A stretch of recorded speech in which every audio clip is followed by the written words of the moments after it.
Bapak Ibu Saudara, Shalom. Mari kita berdoa sebelum kita membaca firman Tuhan dan merenungkannya. Kami bersyukur untuk kesempatan di mana kami akan membaca firman dan merenungkan firman Tuhan. Pimpinlah kami ke dalam kebenaran ya Tuhan. Di dalam nama Tuhan Yesus kami berdoa dan mengucap syukur. Amin. Bapak Ibu Saudara, pembacaan firman Tuhan hari ini diambil dari Yeremia pasal 25 ayat 8 sampai ayat yang ke-14. Demikian bunyi firman Tuhan. Sebab itu, beginilah firman Tuhan semesta alam.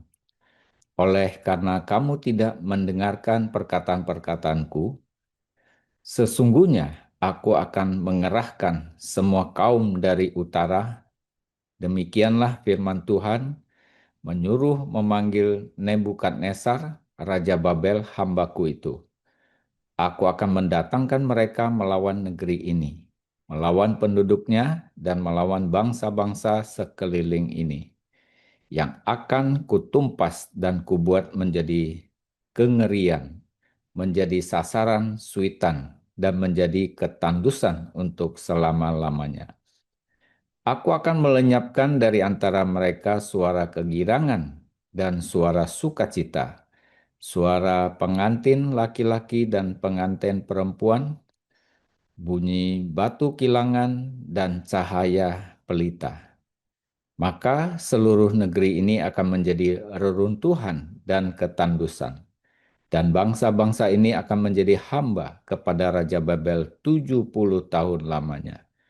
Kemudian sesudah genap ke-70 tahun itu, demikianlah firman Tuhan, maka aku akan melakukan pembalasan kepada Raja Babel dan kepada bangsa itu oleh karena kesalahan mereka, juga kepada negeri orang-orang Kasdim, dengan membuatnya menjadi tempat-tempat yang tandus untuk selama-lamanya.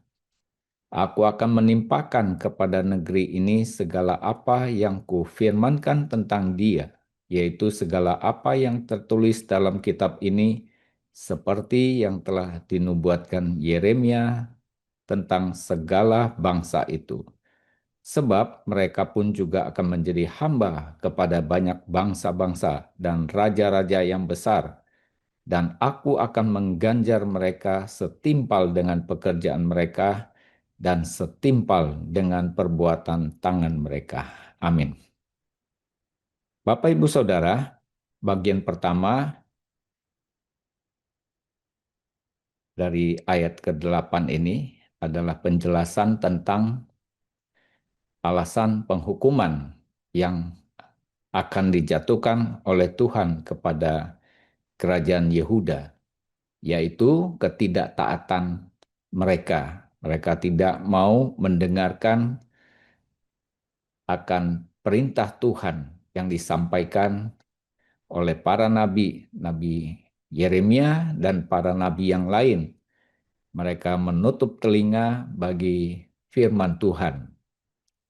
Yang kedua, Bapak Ibu Saudara, di sini dikatakan bahwa Tuhan memakai Nebukadnezar sebagai hambanya. Itu artinya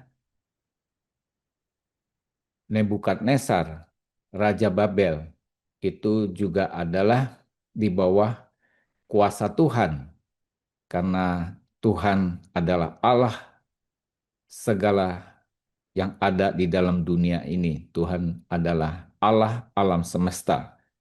Sehingga Nebukadnezar, Raja Babel, pakai oleh Tuhan untuk mendatangkan penghukuman kepada kerajaan Yehuda. Lalu bagian ketiga kita melihat di sini akan terjadi kehancuran total dan berakhirnya sukacita di dalam kerajaan Yehuda. Digambarkan bahwa tidak ada lagi suara pengantin, tidak ada lagi bunyi kilangan, tidak ada lagi cahaya pelita. Ini adalah suatu gambaran tentang simbol keluarga yang akan dibentuk dan masa depan serta generasi mendatang. Bunyi kilangan menandakan tidak ada lagi usaha atau gandum yang digiling. Yang ketiga adalah tidak ada lagi cahaya pelita, baik secara fisik maupun secara spiritualitas. Bapak, Ibu, Saudara, inilah kehancuran yang terjadi dalam kerajaan Yehuda karena mereka tidak mau mendengarkan Tuhan. Lalu yang keempat adalah mereka akan memasuki masa pembuangan selama 70 tahun. Ini adalah satu generasi yang akan eh, terlewati di dalam penghukuman. Namun Tuhan yang adil, bagian kelima dalam pembacaan kita, karena keadilan Tuhan, maka Tuhan juga akan menjatuhkan penghukuman kepada Raja Babel, mereka yang kejam dan keangkuhan mereka itu juga akan mendapatkan penghukuman yang dari Tuhan. Dari perikop ini kita kemudian dapat merenungkan bahwa bagi umat Tuhan 70 tahun pembuangan bukanlah waktu untuk dibinasakan, melainkan untuk suatu pemurnian sehingga umat Israel memiliki hati yang takut akan Tuhan dan mau mendengarkan Tuhan. Bapak, Ibu, Saudara, Tuhan yang setia tidak akan membiarkan umatnya terus-menerus ada dalam penderitaan. Namun pada waktunya Tuhan memulihkan, karena Tuhan adalah Tuhan yang setia, Tuhan yang senantiasa memberikan pemulihan kepada umatnya, sehingga kita semua boleh tetap menyembah Tuhan dan tidak menyembah Allah yang lain.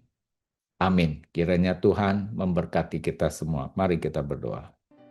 Bapa kami yang ada di dalam kerajaan sorga, terima kasih untuk kasih setiamu.